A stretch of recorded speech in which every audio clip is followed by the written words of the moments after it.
State സിലബസിലെ 10th കെമിസ്ട്രിയുടെ first chapter എന്ന് പറയുന്നത് periodic table and electronic configuration എന്നുള്ളതാണ്. അപ്പോൾ ഈ ചാപ്റ്റർ നമ്മൾ സ്റ്റാർട്ട് ചെയ്യുന്നതിന് മുമ്പായിട്ട് കഴിഞ്ഞ വർഷം നമ്മൾ 9th പഠിച്ചിട്ടുള്ള കുറച്ച് കാര്യങ്ങളൊന്ന് മെമ്മറൈസ് ചെയ്യണം.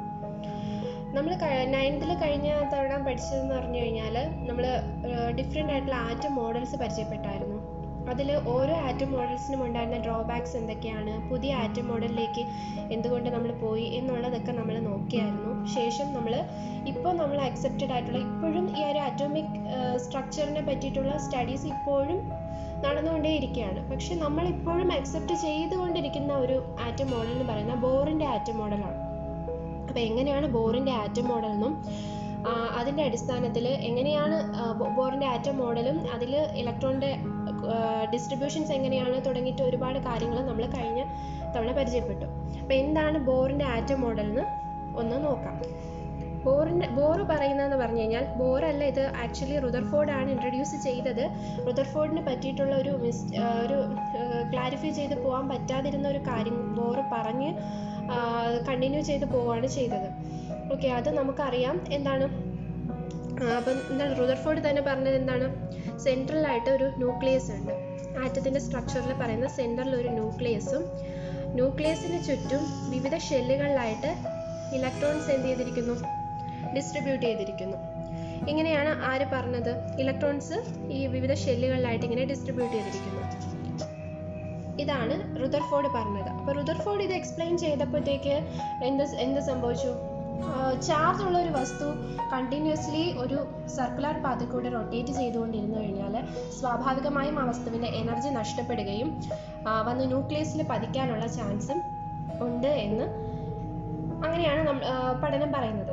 പക്ഷേ അങ്ങനെ ഈ ഒരു ആറ്റത്തിൻ്റെ കേസിൽ അങ്ങനെ സംഭവിക്കുകയാണെങ്കിൽ ആറ്റത്തിൻ്റെ എന്ത് നഷ്ടപ്പെടും, സ്റ്റെബിലിറ്റി നഷ്ടപ്പെടാം. പക്ഷേ യഥാർത്ഥത്തിൽ ആറ്റത്തിൽ അങ്ങനെ സംഭവിക്കുന്നുമില്ല. അപ്പോൾ അതെന്തുകൊണ്ട് എന്നുള്ളതാണ് റുദർഫോർഡിന് എക്സ്പ്ലെയിൻ ചെയ്യാൻ പറ്റാതെ പോയത്. അപ്പോഴാണ് ആര് വന്നത്, ബോർ വന്നിട്ട് എന്ത് പറഞ്ഞു, ഈ ഇലക്ട്രോൺസ് എന്ന് പറയുന്നത് ഈ ന്യൂക്ലിയസിന് ചുറ്റുമുള്ള ഈ ഓരോ ഷെല്ലിനും എക്സാക്റ്റ് ആയിട്ട് ഒരു പർട്ടിക്കുലർ എനർജി ആയിരിക്കും ഉണ്ടായിരിക്കുക, ഒരു ഫിക്സഡ് ആയിട്ടുള്ള എനർജി ആയിരിക്കും ഉണ്ടായിരിക്കുക. അത് ഓരോന്നിനും ഡിഫറെൻ്റ് ആയിരിക്കുകയും ചെയ്യും. അതായത് സെൻറ്റർ ന്യൂക്ലിയസിന് ചുറ്റും ഈ ഷെല്ലുകൾക്ക് ഓരോന്നിനും ഓരോ ഫിക്സഡ് ആയിട്ടുള്ള എനർജീസ് ആയിരിക്കും. അത് ഓരോന്നും ഡിഫറെൻറ്റും ആയിരിക്കും. ഫസ്റ്റ് ഷെല്ലിൻ്റെ എനർജി ആയിരിക്കില്ല സെക്കൻഡ് ഷെല്ലിൻ്റെ, അതിൻ്റെ ആയിരിക്കില്ല തേർഡ് ഷെല്ലിൻ്റെ, അങ്ങനെ. അപ്പം ഇത് ഓരോന്നിനെയും അദ്ദേഹം എന്തായിട്ട് പറഞ്ഞു, എനർജി ലെവലുകളായിട്ട് പറഞ്ഞു. എന്തായിട്ട് പറഞ്ഞു, എനർജി ലെവൽസ്. ഓരോന്നിനും ഫിക്സ്ഡ് ആയിട്ടുള്ള എനർജീസ് ആയതുകൊണ്ട് ഇതിനൊക്കെ എനർജി ലെവലുകൾ എന്ന് ആര് പറഞ്ഞു,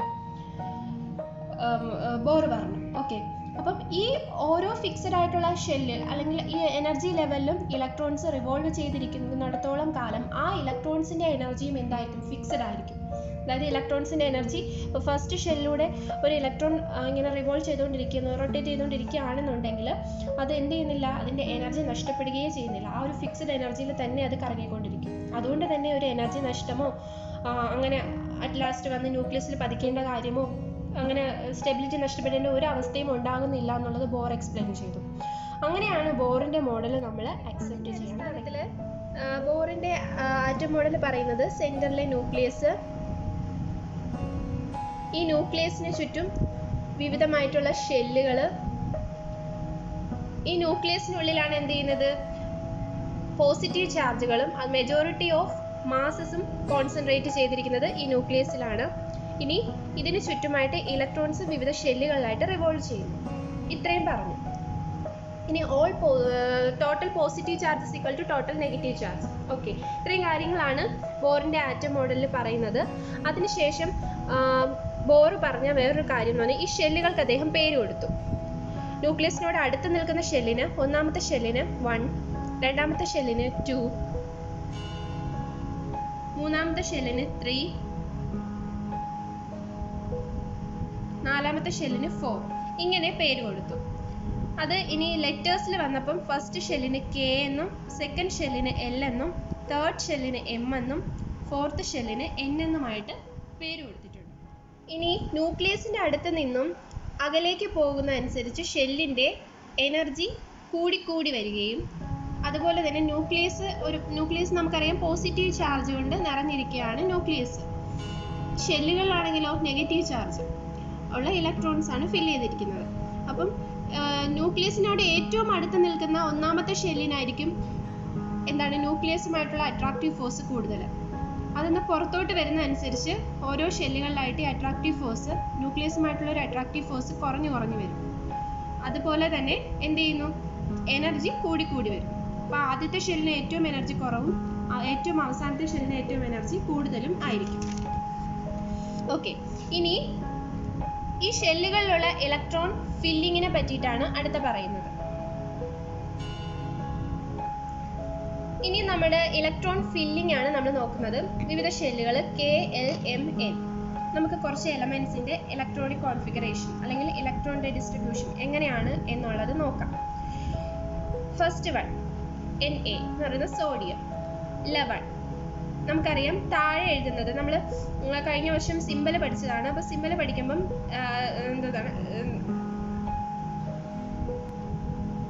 നമ്മളൊരു എലമെന്റിന്റെ സിമ്പൽ റെപ്രസെന്റ് ചെയ്യുന്നത് അല്ലെങ്കിൽ ഒരു എലമെന്റിനെ റെപ്രസെന്റ് ചെയ്യുന്നത് ഫസ്റ്റ് ആ എലമെന്റിന്റെ സിമ്പൽ, അതായത് സോഡിയം Na എന്നാണ് റെപ്രസെന്റ് ചെയ്യുന്നത്. അതിന്റെ താഴെയായിട്ട് വരുന്നത് താഴെ കിടക്കുന്ന നമ്പർ എന്ന് പറയുന്നത് അറ്റോമിക് നമ്പറിനെയും സൂചിപ്പിക്കും, മുകളിൽ വരുന്നത് മാസ് നമ്പറിനെയും സൂചിപ്പിക്കും. അപ്പോൾ ഇതെന്ന് പറയുന്നത് 11 എന്ന് പറയുന്നത് എന്താണ്, സോഡിയത്തിന്റെ അറ്റോമിക് നമ്പർ ആണ്.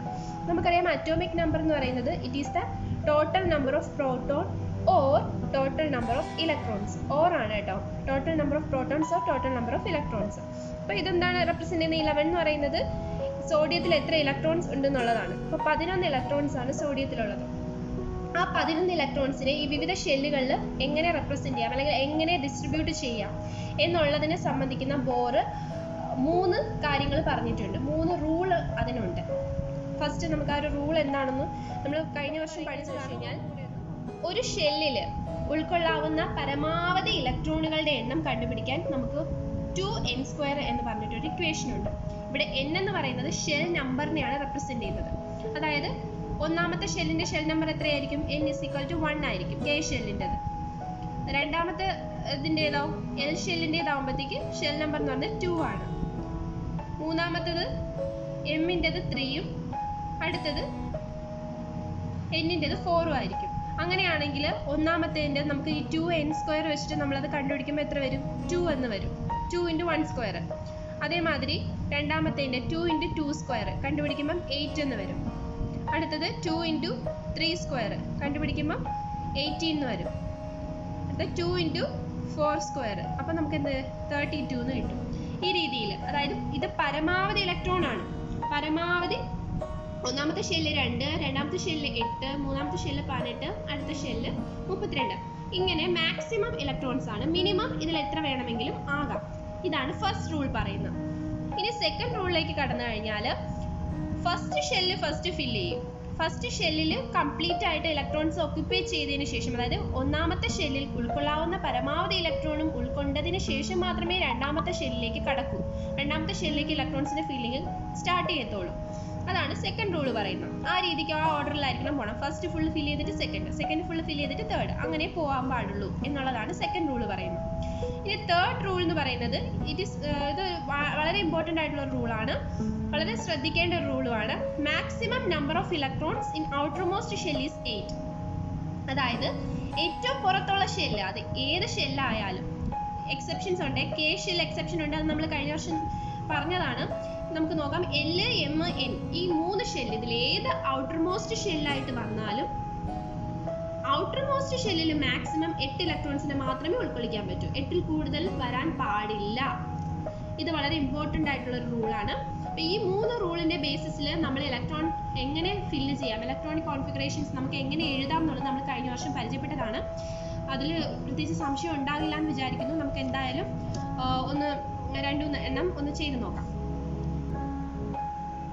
ഓക്കെ, നമുക്ക് സോഡിയത്തിനെ നോക്കാം. നമ്മൾ പറഞ്ഞു അറ്റോമിക് നമ്പർ 11 ആണ്. അങ്ങനെയാണെങ്കിൽ ഓരോ ഷെല്ലിൽ എത്ര വീതം എന്ന് നോക്കാം. K ഷെല്ലിന് ഒരു എക്സെപ്ഷൻ ഉണ്ട്. K ഷെല്ലിൽ ഉൾക്കൊള്ളാവുന്ന പരമാവധി ഇലക്ട്രോൺ എത്രയാണ്, 2 എന്ന് പറഞ്ഞു. അപ്പം നമ്മൾ ഹൈഡ്രജന്റെ കേസ് എടുത്തു കഴിഞ്ഞാൽ ഹൈഡ്രജനിൽ 1 ഇലക്ട്രോണേ ഉള്ളൂ, അത് ആ K ഷെല്ലിൽ 1 പോകും. ഹീലിയത്തിൻ്റെതാവുമ്പോഴത്തേക്കും എന്താ വരും, 2 ഇലക്ട്രോൺസ് ആണ്, അറ്റോമിക് നമ്പർ 2 ആണ്, 2 ഇലക്ട്രോൺസ് ആണുള്ളത്. ആ രണ്ടും കെ ഷെല്ലിൽ പോകും. കെ ഷെല്ലിൽ പരമാവധി 2 ഇലക്ട്രോൺസേ ഉൾക്കൊള്ളാൻ പറ്റുള്ളൂ. കെ ഷെല്ലിൽ ഇപ്പോൾ ഔട്ടർ മോസ്റ്റ് ഷെല്ലായിട്ട് വന്നു കഴിഞ്ഞാൽ കെ ഷെല്ലിൽ അതനുസരിച്ചിട്ട് നമ്മൾ സോഡിയത്തിന്റെ അറ്റോമിക് നമ്പർ 11 ആണ്. അപ്പോൾ ഈ 11 ഇലക്ട്രോൺസ് എങ്ങനെ ഫില്ല് ചെയ്യുമെന്ന് ചോദിച്ചാൽ നമുക്കറിയാം കെ ഷെല്ലിൽ പരമാവധി 2 ഇലക്ട്രോൺ, അപ്പം 2 എണ്ണം. ഇനി ബാക്കി എത്രയുണ്ട്? 9 എണ്ണം ഉണ്ട്. അതിൽ എൽ ഷെല്ലിൽ എത്ര ഉൾക്കൊള്ളിക്കാൻ പറ്റും? 8 ഇലക്ട്രോൺസിനെ പരമാവധി ഉൾക്കൊള്ളിക്കാൻ പറ്റും. അങ്ങനെ 8 ഇലക്ട്രോൺസിനെ ഉൾക്കൊള്ളിച്ചു. ലാസ്റ്റ് വന്നിട്ടുള്ള ഒരു ഇലക്ട്രോണിനെ ഇവിടെ എം ഷെല്ലിലേക്ക് കൊടുത്തു. അതേമാതിരി ആർഗൺ നോക്കിയാലും 18 ഇലക്ട്രോൺസ്. ഫസ്റ്റ് ഷെല്ലിൽ 2 എണ്ണം പരമാവധി, എൽ ഷെല്ലിൽ പരമാവധി കൊള്ളാവുന്നത് 8 പേര്, 8നെ ഉൾക്കൊള്ളിച്ചു. ബാക്കി വരുന്ന 8 എണ്ണം എവിടെ? എം ഷെല്ലിൽ കയറി. മഗ്നീഷ്യത്തിന്റെ നോക്കിയാൽ അതേമാതിരി സെയിം 2, 8, 2.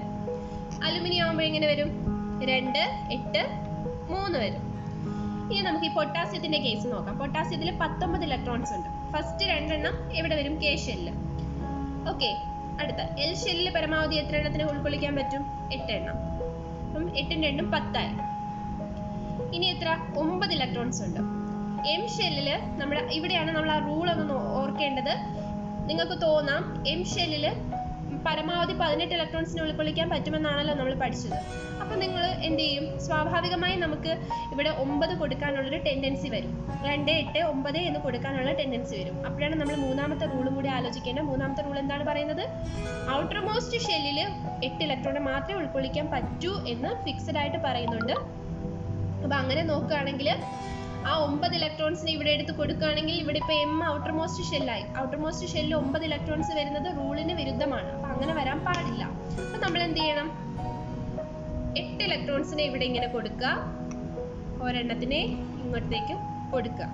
ഓക്കെ, 2, 8, 8, 1 ഈ രീതിയിൽ പോകും.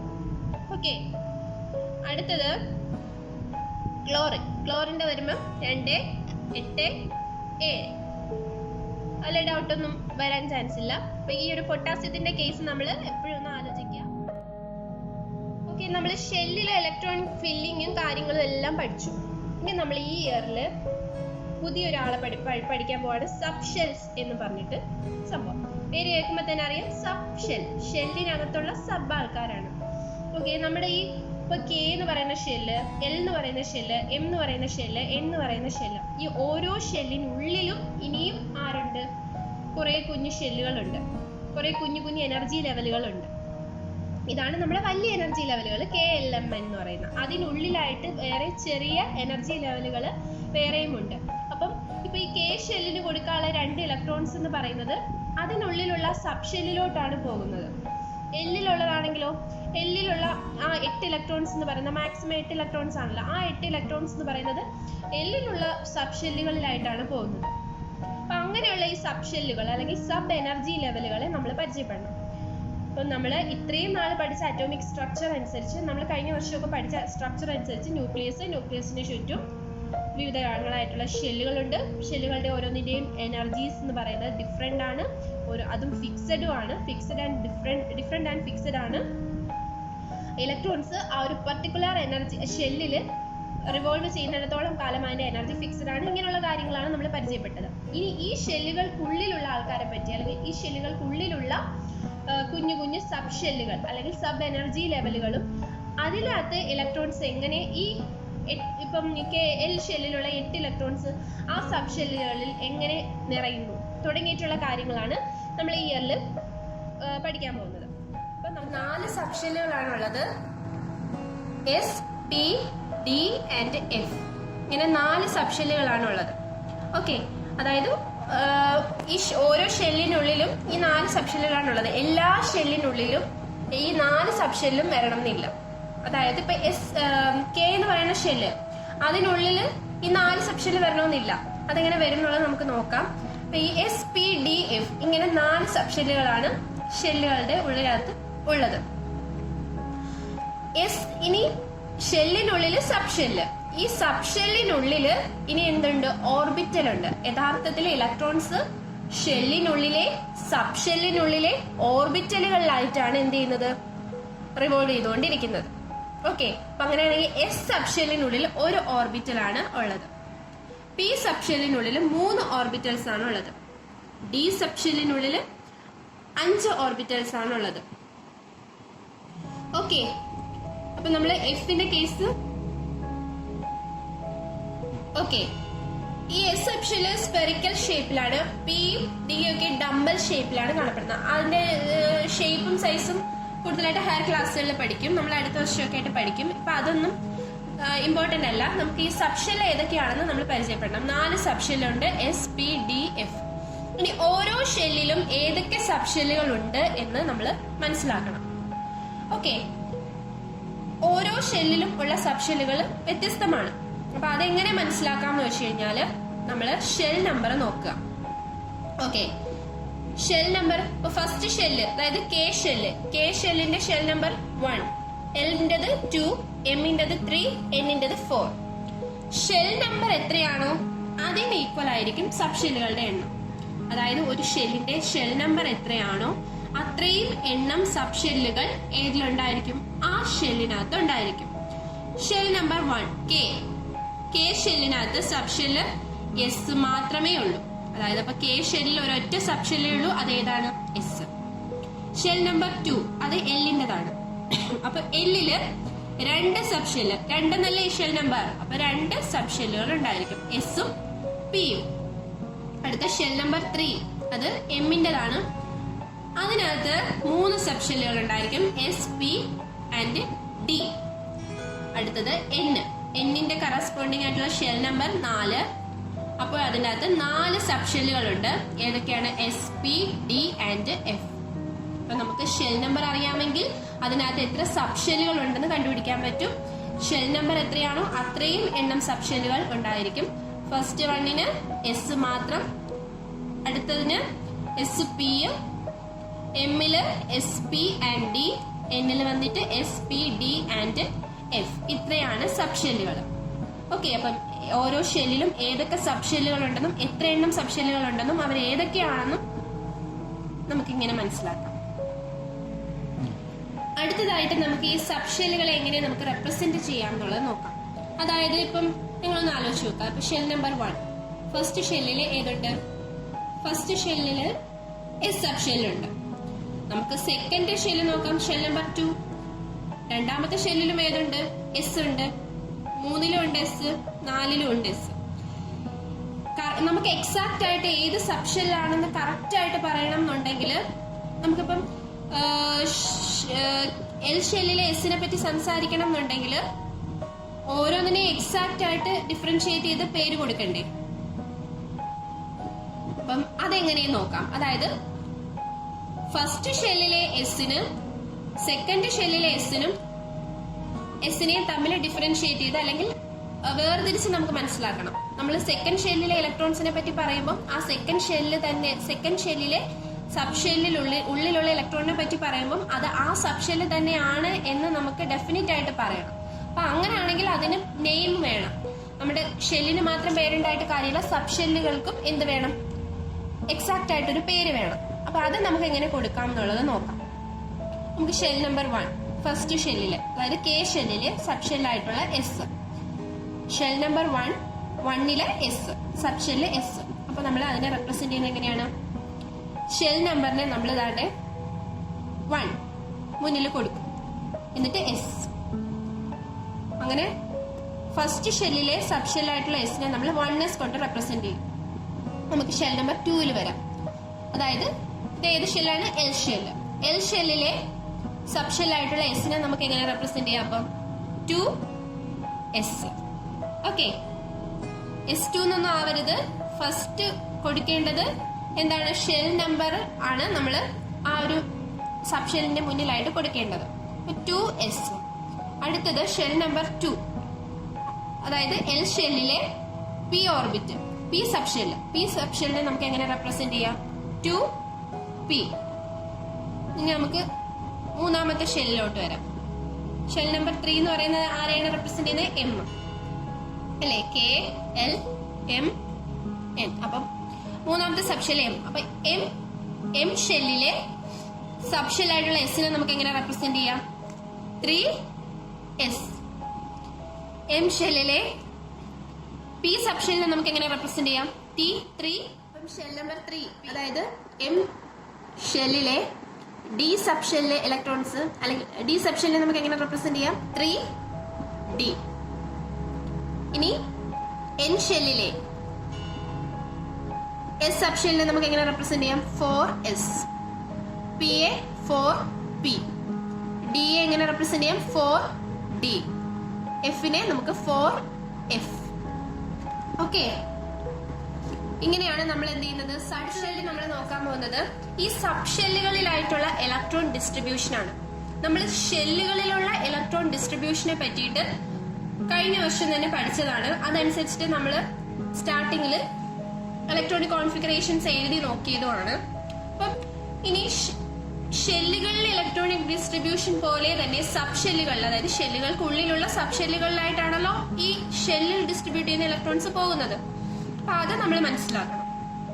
നമുക്ക് ഓരോ ഷെല്ലും ആ ഷെല്ലിലുള്ള maximum number of electrons that can be accommodated in each shell, ഓരോ ഷെല്ലിലും ഉൾക്കൊള്ളിക്കാവുന്ന പരമാവധി ഇലക്ട്രോണുകളുടെ എണ്ണം നമ്മൾ പരിചയപ്പെട്ടതാണ്. ഒന്നാമത്തെ ഷെല്ല് എത്രയാണ്? 2. രണ്ടാമത്തെ ഷെല്ല് 8. മൂന്നാമത്തെ ഷെല്ല് 18. നാലാമത്തെ ഷെല്ല് 32. 2n² റൂൾ വെച്ചിട്ട് നമ്മൾ കണ്ടുപിടിച്ചതാണ്. അതായത് അങ്ങനെ നോക്കുമ്പോൾ ഈ ഒന്നാമത്തെ ഷെല്ലിൽ വരുന്ന ഈ 2 ഇലക്ട്രോൺസ് ഇതിനുള്ളിലുള്ള സബ് ഷെല്ലായിട്ടുള്ള ഏതിലോട്ട് പോവായിരിക്കും? നമുക്കറിയാം ഒന്നാമത്തെ ഷെല്ലാകെ ഒരൊറ്റ സബ് ഷെല്ലേ ഉള്ളൂ. അതേതാണ്? എസ്. നമുക്കത് കറക്റ്റ് പേര് ചേർത്ത് തന്നെ പറയാം, ഷെൽ നമ്പർ ചേർത്ത് തന്നെ പറയാം, 1s. അപ്പൊ ഒന്നാമത്തെ ഷെല്ലിൽ വരുന്ന 2 ഇലക്ട്രോൺസ്, ആ മാക്സിമം നമ്പർ ഓഫ് ഇലക്ട്രോൺസ് വന്ന ആ 2 എണ്ണം പോകുന്നത് അതിനുള്ളിലുള്ള സബ് ഷെല്ലായിട്ടുള്ള 1sലായിരിക്കും. ഓക്കെ, അപ്പം 1s ഒരൊറ്റ സബ് ഷെല്ലല്ലേ ഉള്ളൂ. അപ്പം ആ 2 ഇലക്ട്രോൺസും ആ സബ് ഷെല്ലിലോട്ട് തന്നെ പോകുന്നു, 1s. അപ്പം maximum number of electrons that can be accommodated in each sub shell, ഓരോ സബ് ഷെല്ലിലും ഉൾക്കൊള്ളിക്കാൻ പറ്റുന്ന പരമാവധി ഇലക്ട്രോണുകളുടെ എണ്ണമാണ് നമ്മൾ നോക്കുന്നത്. ഷെല്ലുകളിലുള്ള പരമാവധി നമുക്കറിയാം. അത് വെച്ചിട്ട് ഓരോ സബ് ഷെല്ലും, ഓരോ ഷെല്ലിനകത്തുമുള്ള ഓരോ സബ് ഷെല്ലിലുമുള്ള ഉൾക്കൊള്ളിക്കാൻ പറ്റുന്ന പരമാവധി ഇലക്ട്രോണുകളുടെ എണ്ണമാണ് നമ്മൾ നോക്കാൻ പോകുന്നത്. അതനുസരിച്ച് ഫസ്റ്റ് സബ് ഷെല്ലായ 1sല് ഉൾക്കൊള്ളിക്കാൻ പറ്റുന്ന പരമാവധി ഇലക്ട്രോണുകളുടെ എണ്ണം എത്രയെന്ന് കിട്ടി? 2 എന്ന് കിട്ടി. ഓക്കെ, അങ്ങനാണെങ്കിൽ എസ്, ഇനി അത് ഏത് ഷെല്ലായിക്കോട്ടെ, ഏത് ഷെല്ലിലും എസ് എന്ന് പറയുന്ന സബ് ഷെല്ലിനകത്ത് ഉൾക്കൊള്ളിക്കാൻ പറ്റുന്ന പരമാവധി ഇലക്ട്രോണുകളുടെ എണ്ണം എത്ര തന്നെ ആയിരിക്കും? 2 തന്നെ ആയിരിക്കും. അത് 1s ആയാലും 2s ആയാലും 3s ആയാലും 4s ആയാലും എസ് സബ് ഷെല്ലിൽ ഉൾക്കൊള്ളിക്കാൻ പറ്റുന്ന പരമാവധി ഇലക്ട്രോണുകളുടെ എണ്ണം 2 ആണ്. നമുക്ക് അങ്ങനെ രണ്ടാമത്തെ ഷെല്ലിലോട്ട് വരാം. രണ്ടാമത്തെ ഷെല്ല് നമുക്കറിയാം, രണ്ടാമത്തെ ഷെല്ലിൽ എത്ര സബ് ഷെല്ലുകളുണ്ട്? 2 എണ്ണം. ഷെൽ നമ്പർ വെച്ചിട്ട് 2 എണ്ണം. അത് ഏതൊക്കെയാണ്? എസും പിയും. രണ്ടാമത്തെ ഷെല്ലായതുകൊണ്ട് നമുക്ക് അതിനെ 2s 2p എന്ന് റെപ്രസെന്റ് ചെയ്യാം. അപ്പൊ 2s 2p. ഇനി നമുക്കറിയാം എസില് പരമാവധി എത്ര ഇലക്ട്രോൺസിനെ ഉൾക്കൊള്ളിക്കാൻ പറ്റും? 2 എണ്ണത്തിന് ഉൾക്കൊള്ളിക്കാൻ പറ്റും. അപ്പം രണ്ടാമത്തെ ഷെല്ലിൽ ഉൾക്കൊള്ളിക്കാൻ പറ്റുന്ന പരമാവധി ഇലക്ട്രോണുകളുടെ എണ്ണമായ 8. ആ 8ല് 2 എണ്ണം ഏതിനുള്ളതാണെന്ന് നമുക്ക് ഉറപ്പിക്കാം? എസിനുള്ളതാണ്, 2sനുള്ളതാണ്. അപ്പൊ 2 എണ്ണം 2sലോട്ട് പോയി. എങ്കിൽ ബാക്കി എത്ര എണ്ണം വരും? 6 എണ്ണം വരും അല്ലെ? 8ന്ന് 2 പോയാൽ ബാക്കി 6 എണ്ണം വരും. ആ 6 എണ്ണം ഏതിൽ പോവുമായിരിക്കും? സ്വാഭാവികമായും അത് എങ്ങോട്ട് തന്നെ പോകും? 2pയിലോട്ട് പോകും അല്ലെ? p ഓർബിറ്റലിലോട്ട് പോകും. അപ്പം maximum number of electrons that can be accommodated in the L shell is 8. ആ എൽ ഷെല്ലിനകത്തുള്ള എസിലും പിയിലും ഉൾക്കൊള്ളിക്കാൻ പറ്റുന്ന പരമാവധി ഇലക്ട്രോണുകളുടെ എണ്ണം നമ്മൾ കണ്ടുപിടിച്ചു 2, 6. ഇതിൽ നിന്ന് നമുക്കൊരു കാര്യം മനസ്സിലാക്കാം. പിയിൽ ഉൾക്കൊള്ളിക്കാൻ പറ്റുന്ന പരമാവധി ഇലക്ട്രോണുകളുടെ എണ്ണം അപ്പോൾ എത്രയായിരിക്കും? 6 അല്ലേ? പിയിൽ ഉൾക്കൊള്ളിക്കാൻ പറ്റുന്ന പരമാവധി ഇലക്ട്രോണുകളുടെ എണ്ണം 6 ആണ്. അതിന് 2p ആയിക്കോട്ടെ, 3p ആയിക്കോട്ടെ, 4p ആയിക്കോട്ടെ, 5p ആയിക്കോട്ടെ, എത്ര ആയിക്കോട്ടെ, പിയിൽ ഉൾക്കൊള്ളിക്കാൻ പറ്റുന്ന പരമാവധി ഇലക്ട്രോണുകളുടെ എണ്ണം 6 ആണ്. അപ്പൊ അതിൽ നിന്ന് നമുക്ക് എൽ ഷെല്ലിന്റെ കാര്യം കിട്ടി. ഇനി അടുത്ത നമുക്ക് മൂന്നാമത്തെ ഷെല്ല് എം ഷെല്ലിലോട്ട് പോവാം. മൂന്നാമത്തെ ഷെല്ലായിട്ടുള്ള എം ഷെല്ലില് ഉൾക്കൊള്ളിക്കാൻ പറ്റുന്ന പരമാവധി ഇലക്ട്രോണുകൾ 18 എണ്ണമാണെന്ന് നമ്മൾ പരിചയപ്പെട്ടു. ഈ 18 എണ്ണം എം ഷെല്ലിൽ എത്ര സബ് ഷെല്ലുകളുണ്ട്? 3 എണ്ണം. അത് ആരൊക്കെയാണ്? 3s 3p 3d. എസും പിയും ഡിയും ഉണ്ട്. അതിന് ഷെൽ നമ്പറോട് കൂടി 3s 3p 3d എന്ന് എഴുതി. ഇതിൽ 2 പേരുടെ കാര്യം നമ്മൾക്ക് കൺഫേം ഇപ്പൊ മനസ്സിലാക്കി വന്നു. അതായത് 3s, എസില് പരമാവധി എത്ര പേര്? 2 പേര്. പിയില് പരമാവധി എത്ര പേര് ഉൾക്കൊള്ളിക്കാൻ പറ്റും? 6. അപ്പൊ 18ൽ നിന്നും എത്ര പോയി? 18ൽ നിന്ന് 2 എണ്ണം ഇങ്ങോട്ട് പോയി, 6 എണ്ണം ഇങ്ങോട്ട് പോയി. ഓക്കെ, അപ്പം 8 എണ്ണം പോയി കഴിഞ്ഞു. ഇനി ബാക്കി എത്ര എണ്ണം ഉണ്ട്? 10 എണ്ണം. 10 എണ്ണം തീർച്ചയായും എങ്ങോട്ട് തന്നെയായിരിക്കും പോവുക? 3Dയിലോട്ട് തന്നെ ആയിരിക്കില്ലേ പോകുന്നത്. അപ്പൊ 3Dയില് എത്ര ഇലക്ട്രോൺസിനെ ഉൾക്കൊണ്ടു? 10 എണ്ണം. ഇത് നമുക്ക് എന്ത് മനസ്സിലാക്കാം? 3Dയോ 4Dയോ 5Dയോ ഏതായാലും d ഓർബിറ്റൽസിൽ പരമാവധി ഇലക്ട്രോണുകൾ എത്രയേ ഉൾക്കൊള്ളൂ? 10 എണ്ണം. അത് മനസ്സിലായില്ലേ? ഓക്കെ, എങ്കിൽ അങ്ങനെ അതനുസരിച്ചിട്ട് നമുക്ക് ഇനി അടുത്ത എൻ ഷെല്ലിന്റെ ഷെൽ നമ്പർ 4, അതിൽ ഉൾക്കൊള്ളിക്കാൻ പറ്റുന്ന പരമാവധി ഇലക്ട്രോണുകളുടെ 32. ആ 32 ഇലക്ട്രോൺസ് എത്ര സബ്ഷെല്ലുകളാണ് 4-ലുള്ളത്? ഷെൽ നമ്പർ 4-ലുള്ളത് 4 സബ്ഷെല്ലുകളാണുള്ളത്. S, P, D and F. ഈ 4 ഓർബിറ്റ്സ് സബ്ഷെല്ലുകളിലായിട്ട് ഡിസ്ട്രിബ്യൂട്ട് ചെയ്തിരിക്കും. അതിൽ 4s എത്ര ഉൾക്കൊള്ളുന്നു നമുക്ക് ഓൾറെഡി അറിയാം. എസ്സിൽ എത്രയാണ്? 2. 4pയിൽ എത്രയായിരിക്കും? പിയിൽ 6. അടുത്തത് 4dയിൽ എത്രയായിരിക്കും? 10. അങ്ങനെയാണെങ്കിൽ 4fൽ എത്രയായിരിക്കും? 14. ഓക്കെ, അപ്പൊ 14 ഇലക്ട്രോൺസ് ആണ് ഏതില്? 4fൽ വന്നത്. ഇത് മനസ്സിലായില്ലേ? അപ്പൊ ഷെൽ നമ്പർ 1, 2, 3, 4 ഓരോ ഷെൽ നമ്പറിലും ഉൾക്കൊള്ളിക്കാവുന്ന പരമാവധി ഇലക്ട്രോൺസ് നമ്മൾ ഓൾറെഡി പരിചയപ്പെട്ടതാണ്. ഒന്നാമത്തെ ഷെല്ല് 2, രണ്ടാമത്തെ ഷെല്ല് 8, മൂന്നാമത്തെ ഷെല്ല് 18, നാലാമത്തെ ഷെല്ല് 32. ഇനി ഓരോ ഷെല്ലിനുള്ളിലും എത്ര സബ് ഷെല്ല് വീതം ഉണ്ടെന്ന് നമ്മൾ നേരത്തെ പരിചയപ്പെട്ടു. ഫസ്റ്റ് ഷെല്ലിനുള്ളിൽ ഒരു സബ് ഷെല്ല്, രണ്ടാമത്തേല് 2 സബ് ഷെല്ല്, മൂന്നാമത്തേല് 3, നാലാമത്തേല് 4. ഓരോ സബ് ഷെല്ലുകളുടെ പേര് എന്ന് പറഞ്ഞാൽ ഒന്നാമത്തേല് എസ് മാത്രം, അടുത്തേല് എസും പിയും, അടുത്തേല് എസ്, പി, ഡി, അടുത്തേല് S, P, D and F. ഇങ്ങനെ ഈ മാക്സിമം നമ്പർ ഓഫ് ഇലക്ട്രോൺസ്, ഈ ഷെല്ലിനുള്ളിലുള്ള maximum number of electrons sub ഷെല്ലിലോട്ടാണ് ഡിസ്ട്രിബ്യൂട്ട് ചെയ്ത് പോകുന്നത്. അതിന്റെ ഡിസ്ട്രിബ്യൂഷനാണ് നമ്മൾ ഒരൊറ്റ സബ് ഷെല്ലേ ഉള്ളൂ 1s. അപ്പൊ ആ 2 ഇലക്ട്രോൺസ് തീർച്ചയായിട്ടും 1sലോട്ട് കയറുന്നു.